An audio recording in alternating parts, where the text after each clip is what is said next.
Hello friend, आप सभी का आपके अपने यूट्यूब चैनल ब्राइट बुद्धि में आप सभी का स्वागत है। तो हम घटना चक्र के आज हम मौर्योत्तर काल के बारे में पढ़ेंगे। यह हम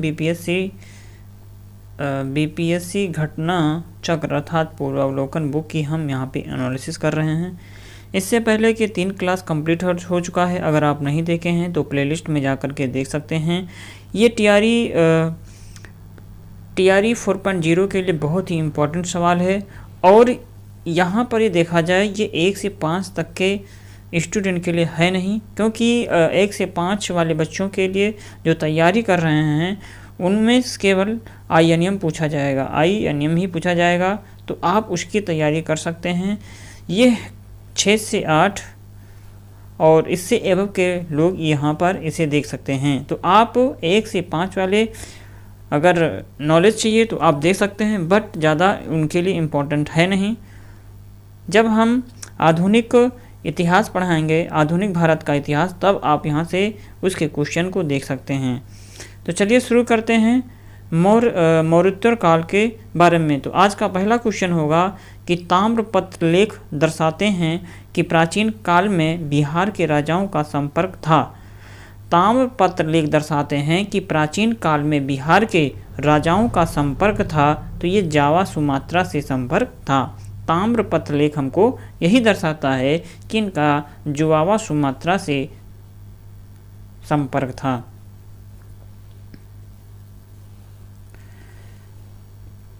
थर्ड, पालवंशी शासक देवपाल बौद्ध मत अनुयायी था और लेखों में उसे परम सौगात कहा गया है। उसने जावा के शैलेंद्र वंशी शासक बालपुत्र देव के अनुरोध पर उसे नालंदा में एक बौद्ध विहार बनवाने के लिए 5 गांव दान में दिया था।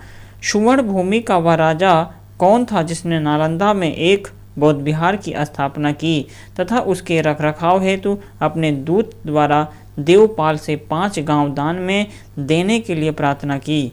तो वो बालपुत्र देव था। किस अभिलेख में रुद्रदामन प्रथम की विभिन्न उपलब्धियां वर्णित है? किस अभिलेख में रुद्रदामन प्रथम की विभिन्न उपलब्धियां वर्णित है? तो जूनागढ़ अभिलेख में वर्णित है। जूनागढ़ अभिलेख में वर्णित है।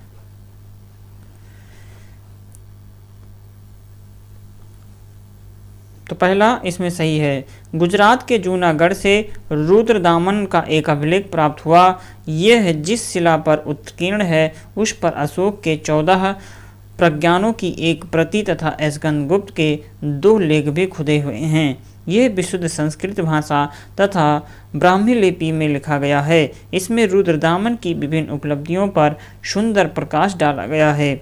2री शताब्दी के आसपास रचित संस्कृत के शिलालेख के अनुसार सुदर्शन झील एक कृत्रिम जलाशय की मरम्मत किसने किया था? तो इसको करने वाले थे रुद्रदामन। रुद्रदामन प्रथम का जूनागढ़ अभिलेख गुजरात में गिरनार पहाड़ी से प्राप्त हुआ और ब्रह्मलिपि में उत्कीर्ण संस्कृत भाषा का यह अभिलेख अब तक प्राकृतिक संस्कृत अभिलेखों में सर्वाधिक प्राचीन है। इस अभिलेख से सुदर्शन झील के बांध के पुनर्निर्माण की सूचना प्राप्त होती है। इनमें से किसने सर्वप्रथम व्यापक पैमाने पर सुवर्ण मुद्रा का प्रचलन किया था? इनमें से किसने सर्वप्रथम व्यापक पैमाने पर सुवर्ण मुद्रा का प्रचलन किया? तो विम कडफिसेस थे। अर्थात कुषाण शासकों के द्वारा व्यापक पैमाने पर सुवर्ण मुद्रा प्रचलन प्रारंभ करना भारतीय उपमहाद्वीप में उनका सबसे महत्वपूर्ण योगदान था। कुषाण शासक बिम कडफिसेस को स्वर्ण मुद्राओं के प्रचलन का श्रेय प्राप्त है। शुंग वंश के बाद किस वंश ने भारत पर राज किया था? तो ये कण्वा अथवा कण्व। शुंग वंश के बाद कण्वा अर्थात कण्व जो थे, इन्होंने भारत पर राज किया था। शुंग वंश का अंतिम राजा देवभूति अपने अमात्य वसुदेव के षड्यंत्रों के द्वारा मार डाला गया और वसुदेव ने जिसे नवीन राजवंश की नींव डाली वह कण्व या कण्वायन नाम से जाना जाता है। शुंगों के समान ये भी ब्राह्मण वंश था। गुप्त एवं गुप्तोत्तर युग। किस गुप्त शासक ने अपने बड़े भाई की हत्या कर सत्ता प्राप्त की थी? तो चंद्रगुप्त द्वितीय ने। चंद्रगुप्त द्वितीय या चंद्रगुप्त के पश्चात उसका बेटा रामगुप्त शासक बना, लेकिन शकों के आक्रमण का सक्षम विरोध न करने के कारण उसके भाई चंद्रगुप्त द्वितीय ने रामगुप्त की हत्या कर उसकी पत्नी ध्रुव देवी से विवाह कर लिया तथा शकों के विरुद्ध विजय प्राप्त की। प्राचीन भारत का नेपोलियन किसे कहा जाता है? तो प्राचीन भारत का नेपोलियन समुद्रगुप्त को कहा जाता। इतिहासकार विसेंट स्मिथ ने अपनी रचना अर्ली हिस्ट्री ऑफ इंडिया में समुद्रगुप्त की वीरता एवं राज्यों पर मुग्ध होकर के उसने भारतीय नेपोलियन की संज्ञा दी। समुद्रगुप्त की विजयों का वर्णन प्रायः प्रशस्ति में मिलता है। इसके लेख हरिश्रेण था। हरिश्रेण जो थे ये प्रयाग प्रशस्ति के लेखक थे और ये समुद्रगुप्त की विजयों का वर्णन प्रयाग प्रशस्ति में मिलता है। गुप्त सम्राट जिसने हुड़ों को पराजित किया वो कौन थे? तो वो स्कंदगुप्त थे। हुड़ों का पहला भारतीय आक्रमण गुप्त सम्राट स्कंदगुप्त के शासनकाल में 455 ईसा पूर्व में हुआ और स्कंदगुप्त के हाथों वे बुरी तरह परास्त हुए। यू.एस. राय के अनुसार इस हुड़ आक्रमण का नेता खुशनेवाज था। यह आक्रमण एक धावा मात्र रहा और देश के ऊपर इसका कोई तात्कालिक प्रभाव नहीं पड़ा, किंतु परोक्ष रूप से इसने गुप्त साम्राज्य के पतन की गति को तेज कर दिया। स्कंदगुप्त की मृत्यु के बाद 5वीं शताब्दी के अंत तथा 6ठी शताब्दी के प्रारंभ में उत्तर पश्चिम के कई क्षेत्रों पर हुड़ों ने कब्जा कर लिया था। नालंदा विश्वविद्यालय के संस्थापक कौन थे? नालंदा विश्वविद्यालय के संस्थापक कौन थे? तो ये कुमारगुप्त जो हैं ये नालंदा विश्वविद्यालय के संस्थापक थे। हेन सोंग के अनुसार नालंदा विश्वविद्यालय का संस्थापक शक्रादित्य था, जिसने बौद्ध धर्म के त्रिरत्नों के प्रति महती श्रद्धा के कारण इसकी स्थापना कराई थी। शक्रादित्य की पहचान कुमारगुप्त प्रथम से की जाती है और कुमारगुप्त की प्रसिद्धि उपाधि जो है ये महेंद्रादित्य थी। कुमारगुप्त की प्रसिद्ध उपाधि जो थी महेंद्रादित्य थी। नालंदा विश्वविद्यालय की स्थापना का युग है गुप्त युग। नालंदा विश्वविद्यालय की स्थापना का युग है गुप्त युग। नालंदा एक प्रख्यात बौद्ध पीठ एवं विश्वविद्यालय था। ये दक्षिणी बिहार में राजगीर के निकट स्थित था और इसके ध्वंसावशेष बड़ा गांव ग्राम में दूर तक आज भी बिखरे पड़े हैं। 5वीं शताब्दी के मध्य गुप्तों के समय में नालंदा विश्वविद्यालय अस्तित्व में आया और सर्वप्रथम कुमारगुप्त प्रथम ने नालंदा बौद्ध विहार को दान दिया और बाद में बुद्धगुप्त, तथागत गुप्त और बालादित्य नामक गुप्त शासकों ने भी इस विहार को दान दिए। नालंदा विश्वविद्यालय किस लिए विश्व प्रसिद्ध है? तो नालंदा विश्वविद्यालय बौद्ध धर्म दर्शन के लिए प्रसिद्ध है। ये बौद्ध दर्शन के अध्ययन के लिए विश्व प्रसिद्ध था और उसी के अध्ययन के लिए चीनी यात्री हेन सांग यहाँ आया था। यह नालंदा महाविद्यालय किसके लिए विख्यात है? तो ये नालंदा विश्वविद्यालय ये नालंदा महाविहार किसके लिए विख्यात है? तो ये पाली अनुसंधान संस्थान के लिए विख्यात है। नव नालंदा विहार बौद्ध अध्ययन की आधुनिक केंद्र है और 20 नवंबर 1951 को इसकी आधारशिला रखी गई थी। इस केंद्र में बौद्ध एवं पाली अनुसंधान संस्थान है। यहाँ बड़ी संख्या में श्रीलंका, जापान, कोरिया, तिब्बत, भूटान आदि देशों से पाली एवं बौद्ध अध्ययन पर अनुसंधान हेतु विद्यार्थी आते हैं। नालंदा विश्वविद्यालय के विनाश का क्या कारण था? तो विनाश का कारण मुसलमान थे। नालंदा विश्वविद्यालय बख्तियार खिलजी के अधीन तुर्क मुस्लिम आक्रमणकारियों के द्वारा नष्ट किया गया था। ये भारत में बौद्ध मत के पतन के लिए अंतिम प्रहर के रूप में देखा जाता है। नीचे दिए गए जिनमें से एक ए और दूसरा कारण आ रहे। दोनों को ध्यानपूर्वक पढ़ना है कि 12वीं शताब्दी के अंत तक नालंदा महाविहार का पतन हो गया। महाविहार को राजकीय प्रश्रय मिलना बंद हो गया था। तो इन दोनों में से कौन सा सही है? तो इन दोनों में से बी नंबर सही है। दोनों ए और बी सही है, किंतु आर ए का सही व्याख्या नहीं करता। नालंदा में एक विख्यात बौद्ध पीठ एवं विश्वविद्यालय था। ये दक्षिणी बिहार में राजगीर, जो वर्तमान में राजगृह के निकट स्थित था। 5वीं सदी के मध्य गुप्तों के समय में नालंदा स्थित विश्वविद्यालय अस्तित्व में आया और 12वीं सदी के अंत तक मुस्लिम आक्रमण के फलस्वरूप इस महाविहार का पतन हो गया। बंगाल के पाल शासकों के द्वारा विक्रम विश्वविद्यालय के संरक्षण देने के फलस्वरूप नर्मदा का महत्व घटने लगा। फाहियान कौन था? अर्थात इसमें लिखा है कि निम्न कथनों पर विचार करना है, तो इनमें से कौन सा सही है?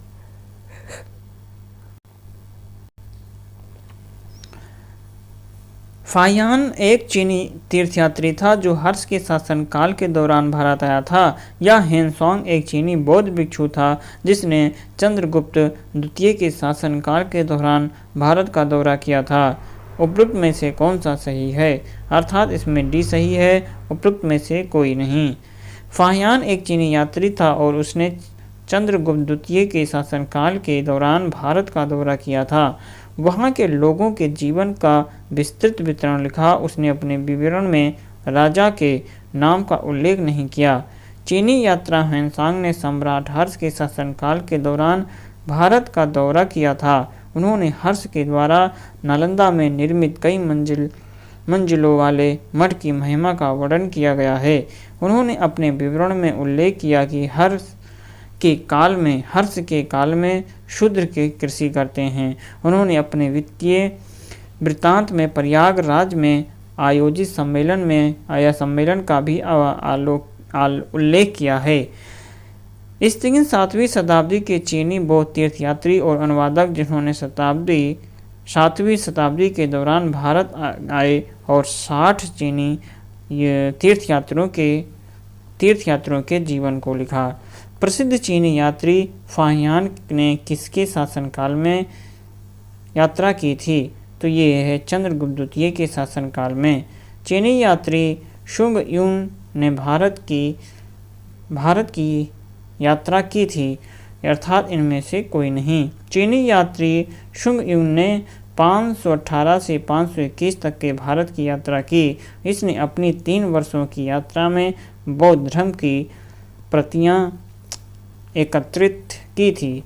चीनी यात्री इस सिंह ने बिहार का भ्रमण किया है, अर्थात डी ऑप्शन सही है, कोई नहीं। चीनी यात्री इस सिंह ने 671 से 695 जब वो युवक था अपने 37 बौद्ध सहयोगियों के साथ बौद्ध धर्म के अवशेषों को देखने की इच्छा से पाश्चात्य विश्व का भ्रमण करने का निश्चय किया। बाद में उसके साथियों ने एक साथ छोड़ दिया। वो अकेले कैंटन नगर से जहाज में बैठ करके भारत की यात्रा पर चल पड़े। वो दक्षिण के समुद्री मार्ग से होकर के भारत आया और सुमात्रा होते हुए चीन वापस लौट गया। नगरों का क्रमिक पतन किस काल की एक महत्वपूर्ण विशेषता थी? नगरों का क्रमिक पतन किस काल की एक महत्वपूर्ण विशेषता थी? तो ये विशेषता थी गुप्त काल की। किसकी थी? ये गुप्त काल की प्रमुख विशेषता कही जाती है। गुप्त काल में नगर क्रमिक पतन की ओर अग्रसर हुए। संपूर्ण गंगा घाटी में जो शहर पहले अत्यंत समृद्ध अवस्था में थे, उनमें से अधिकांश को गुप्त युग में या तो त्याग दिया गया या वहाँ के आह्वान में पर्याप्त विघटन हुआ। पाटलिपुत्र जैसा महत्वपूर्ण नगर हेनसोंग के आगमन तक गांव बन गया। मथुरा जैसे महत्वपूर्ण नगर एवं कुम्भलहार, सोनपुर, शाहगौरा और उत्तर प्रदेश में गंगा घाटी के किनारे महत्वपूर्ण केंद्र हासिल के ही प्रमाण प्रस्तुत करते हैं। निम्नलिखित में से कौन सा बंदरगाह गुप्त काल में उत्तर भारतीय व्यापार के लिए उपयोग किया जाता है? अर्थात इनमें से कोई नहीं।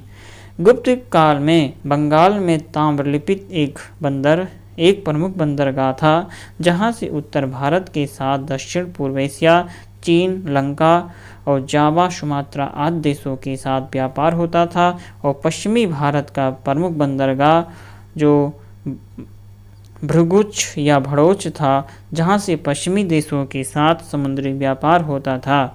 इसके अलावा कल्याण तथा कैम्बे से भी उत्तर भारतीय व्यापार होता था। किस शासक वंश ने मंदिरों एवं ब्राह्मणों को सबसे अधिक ग्राम अनुदान में दिया था? तो वो शासक थे गुप्त वंश। गुप्त वंश के शासकों ने मंदिरों एवं ब्राह्मणों को सबसे अधिक ग्राम अनुदान में दिए थे। गुप्त लेखों में जिन भूदानों के उल्लेख किया गया है, उससे यह स्पष्ट होता है कि भूदान के साथ साथ गांव की भूमि से उत्पन्न होने वाली आय भी गृहता को सौंप दी जाती थी। गुप्त युग में भूमि राजस्व की दर क्या थी? गुप्त युग में भूमि राजस्व की दर क्या थी? तो ये उपज का 6वां भाग। गुप्त काल में जो लोग राजकीय भूमि पर कृषि करते थे, उन्हें अपनी उपज का 1 भाग, उपज का 6वां भाग राजा के कर के रूप में देना पड़ता था, जो षष्ठांश होता था। गुप्त अभिलेखों में भूमि कर को भाग अथवा उड़क कहा जाता है। गुप्त अभिलेखों में भूमि कर को भाग अथवा उड़क कहा जाता है। किस प्रकार की भूमि को अपृहत कहते हैं?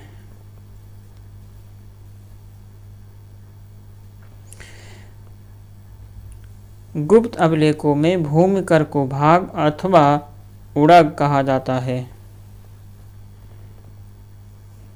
किस प्रकार की भूमि को अपृहत कहा जाता है? तो ये बिना जोती हुई जंगली भूमि को अपृहत कहा जाता है। बिना जोती हुई भूमि वो भूमि जिस पर खेती न की गई हो, अपृहत भूमि कहा जाता। यह गुप्तकालीन राजस्व व्यवस्था का एक पद है। गुप्त काल में शीशे के सिक्कों की एक बड़ी संख्या जारी की गई थी। किसके द्वारा जारी किया गया था? तो ये सातवाहनों के द्वारा जारी किया गया था। पूर्व गुप्त काल में शीशे के सिक्कों की एक बड़ी संख्या सातवाहन शासकों के द्वारा जारी की गई थी। सातवाहन राजवंश की स्थापना सिमुक ने की थी और इसकी वास्तविक राजधानी प्रतिष्ठान या पैठण में अव्यवस्थित थी। पुराणों में इस राजवंश को आंध्र भृत या आंध्र जातीय कहा गया है। प्रसिद्ध इलाहाबादी प्रशस्ति का लेखक कौन है? तो इलाहाबाद प्रशस्ति के लेखक हरिसेन हैं। प्रसिद्ध इलाहाबाद प्रशस्ति का लेख हरिसेन था। हरिसेन ने इलाहाबाद के अशोक स्तंभ पर समुद्रगुप्त के विषय में प्रशंसात्मक वर्णन प्रस्तुत किया है, जिसे प्रयाग प्रशस्ति कहा जाता है। इस प्रशस्ति में समुद्रगुप्त ने प्रशासनिक पदाधिकारियों के भी नाम मिलते हैं, जो निम्नलिखित सीधे विग्राहक, कुमारामात तथा महादंडनायक आदि। निम्नलिखित में से किस वंश के शासकों को पुराणों में श्री पर्वतीय कहा गया है? तो किस वंश के शासकों को पुराणों में श्री पर्वतीय कहा गया है? तो कहा गया है, बी नंबर सही है, जो इक्ष्वाकु को कहा गया है। इक्ष्वाकु वंश के शासकों को पुराणों में श्री पर्वतीय या श्री पर्वत का शासक अथवा आंध्र भृत या आंध्रों का नौकर कहा गया। पहले वे सातवाहनों के सामंत थे, किंतु उनके पतन के बाद उन्होंने अपनी स्वतंत्रता घोषित कर दी और इस वंश का संस्थापक श्री शांतमूल था। वर्धन राजवंश की स्थापना किसने किया था? तो ये पुष्यभूति ने किया था। बाणभट्ट की रचना हर्षचरित के अनुसार वर्धन वंश की स्थापना पुष्यभूति नामक व्यक्ति ने थानेश्वर में की थी और हर्षवर्धन इस वंश का सबसे महान शासक था। कभी बाण निवासी था कहाँ का? तो ये उपरोक्त में से कोई नहीं। बाणभट्ट का जन्म बिहार में सोन नदी के किनारे अवस्थित प्रीतिकुटा नामक गांव में हुआ था। इसके पिता का नाम चित्रभानु, माता का नाम राजदेवी था। हर्षवर्धन के शासनकाल में किस चीनी यात्री ने भारत की यात्रा की थी? तो हेन सांग ने यात्रा की। हर्षवर्धन के समय की सर्वप्रमुख घटना चीनी यात्री हेन सांग के भारत आगमन की है। उसकी उत्कंठ अभिलाषा महात्मा बुद्ध के चरण चिन्हों के द्वारा पवित्र किए गए स्थानों को देखने एवं पवित्र बौद्ध ग्रंथों का अध्ययन करने की थी, जो उन दिनों भारत में सुलभ थे। इस उद्देश्य की पूर्ति हेतु उसने तांग शासकों की राजधानी चंगन से भारतवर्ष के लिए 629 में प्रस्थान किया। अपनी भारत यात्रा के दौरान उसने एक ग्रंथ लिखा जिसे सीयू की कहा जाता है। हेन सांग की भारत में यात्रा के समय सूती कपड़ों के उत्पादन के लिए सबसे प्रसिद्ध नगर था, तो सबसे प्रसिद्ध नगर मथुरा था। चीनी यात्री हेन सांग वर्धन के समय भारत आया था। उसने या उसके अनुसार मथुरा उस समय सूती वस्त्र के लिए प्रसिद्ध था, जबकि वाराणसी रेशमी वस्त्रों के लिए प्रसिद्ध था। हेन सांग बताता है कि थानेश्वर की समृद्धि का प्रधान कारण वहाँ का व्यापार ही था। बाढ़ ने थानेश्वर नगरी को अतिथियों के लिए चिंतामणि भूमि तथा बेरोजगारियों के लिए लाल भूमि बताया है। यहाँ के निवासी अधिकांशतः व्यापारी थे जो विभिन्न वस्तुओं के व्यापार करते। उज्जैनी तथा कन्नौज भी इस काल में आर्थिक दृष्टि से अत्यंत समृद्ध थे। 7वीं शताब्दी के दौरान भारत का कौन सा शासक था जो बौद्ध धर्म के संरक्षण और सांस्कृतिक गतिविधियों के समर्थन के लिए जाना जाता था? तो बी ऑप्शन अर्थात हर्ष था। 7वीं शताब्दी के दौरान भारत का पुष्यभूति वंश का शासक श्री हर्षवर्धन, जो बौद्ध धर्म के संरक्षण और सांस्कृतिक गतिविधियां के समर्थन के रूप में जाना जाता है। हर्षवर्धन ने लगभग 606 ईसा पूर्व से 647 ईस्वी तक शासन किया। चीनी यात्री हेन सांग ने चीनी यात्री जो है ये हेन सांग किस विश्वविद्यालय में अध्ययन किया था? तो ये नालंदा विश्वविद्यालय में अध्ययन किया था।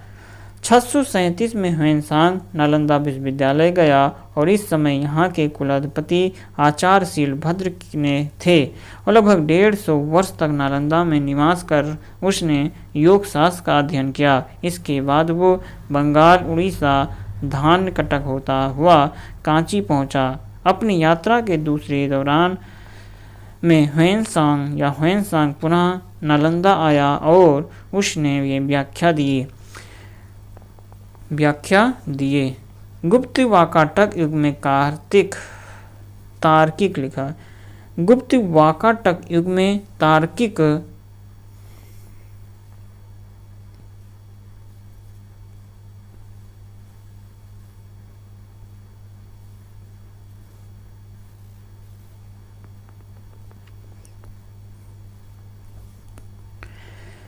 गुप्त वाकाटक युग में तार्किक तर्क और बहस पर ध्यान केंद्रित करते हुए भारतीय स्टेशन के किस महत्वपूर्ण स्कूल का विकास हुआ था? तो ये वैशेषिक का हुआ था। गुप्त वाकाटक में तार्किक तर्क और बहस पर ध्यान केंद्रित करते हुए भारतीय दर्शन स्कूल का विकास हुआ। न्याय दर्शन के संस्थापक गौतम बुद्ध हैं और न्याय दर्शन के अनुसार ज्ञान वैध या अवैध हो सकता है। वैध ज्ञान को प्रभा और अवैध ज्ञान को अप्रभा कहा जाता है। हम प्राचीन भारत में स्थापित कला के विषय में हम अगले क्लास में पढ़ेंगे। तो आज के लिए बस इतना ही घटना चक्र में। अगर वीडियो अच्छा लग रहा है तो लाइक कमेंट शेयर जरूर कीजिए अपने हित में दोस्तों के साथ, और जो पहली बार देख रहे हो चैनल को जरूर सब्सक्राइब करके बेल घंटी दबाएं। तो चलिए हम मिलेंगे अगली क्लास में, तब तक आप पढ़ते रहें, मस्त रहें। नमस्कार।